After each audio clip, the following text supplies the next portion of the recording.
मारेगाव वार्ता news channel, ताज्या घडामोडी व परिसरातील वार्ता थेट आपल्यापर्यंत। मारेगाव वार्ता।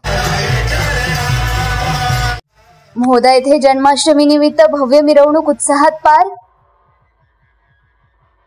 महोदा येथील गवळी समाज बांधवांनी दिमागदार पद्धतीने श्रीकृष्ण जन्मोत्सव व गोपाळकाला उत्सव साजरा केला। प्रत्येक वर्षाप्रमाणे यंदाही मोठ्या उत्साहात वाजत गाजत व भक्तिमय वातावरणात भव्य मिरवणुकीचे आयोजन करण्यात आले। समाजातील तरुणाईपासून ते ज्येष्ठ बांधवांपर्यंत सर्वांनी उत्सवात सहभाग नोंदवून भगवान श्रीकृष्णाच्या जन्मदिनाचे औचित्य साधले। भजनाच्या गजरात व बेंजूरच्या तालावर गवळी समाजाच्या बांधवांनी बस स्टॉप पर्यंत भव्य रॅली काढली। यावेळी भगवान श्रीकृष्ण व राधेच्या सुंदर देखाव्याने सर्वांचे मन मोहून टाकले। रस्त्यालगत उभ्या असलेल्या ग्रामस्थांनी देखाव्याचा आनंद घेत उत्साहात सहभाग नोंदवला। श्रीकृष्णाच्या जयघोषात आणि भक्तिगीतांच्या स्वरात संपूर्ण गाव भक्ती रसात रंगून गेले होते।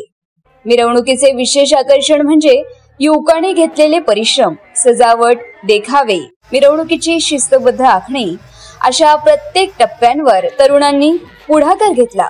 समाज बांधवांच्या एकत्रित प्रयत्नामुळे हा उत्सव यशस्वीरित्या पार पडला। मिरवणूक संपल्यानंतर भाविकांसाठी महाप्रसादाचे आयोजन करण्यात आले होते। यात गावातीलच नव्हे तर बाहेरील परिसरातून आलेल्या भाविकांनी मोठ्या संख्येने सहभागी होऊन महाप्रसादाचा लाभ घेतला।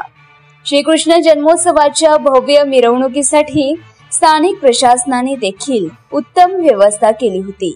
पांढरकवडा पोलीस स्टेशनचे सहाय्यक पोलीस निरीक्षक खंदारे साहेब, जमादार दराडे साहेब, पोलीस पाटील पियुष गबराणी, होमगार्ड शुभम राठोड, विक्रम आदे व इतरांनी स्वतः उपस्थित राहून रॅली शांततेत व शिस्तीत पार पडावी यासाठी विशेष परिश्रम घेतले।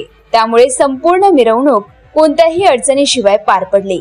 या उत्सवात गवळी समाजासोबत गावातील इतर समाज बांधव, महिला व बालकांनी उत्साहाने सहभाग घेतला। अनेक भाविकांनी श्रीकृष्ण राधा यांच्या देखाव्याजवळ फोटो सेशन करून आनंद लुटला। भक्तिमय वातावरण, सामूहिक सहभाग आणि अनुशासन यामुळे महोदा येथील यंदाचा जन्माष्टमी उत्सव गावाच्या सामाजिक व सांस्कृतिक ऐक्याचा एक उत्तम आदर्श ठरला। मारेगाव वार्ता रवींद्र दूधकोहळे, महोदा, पांढरकवडा, यवतमाळ।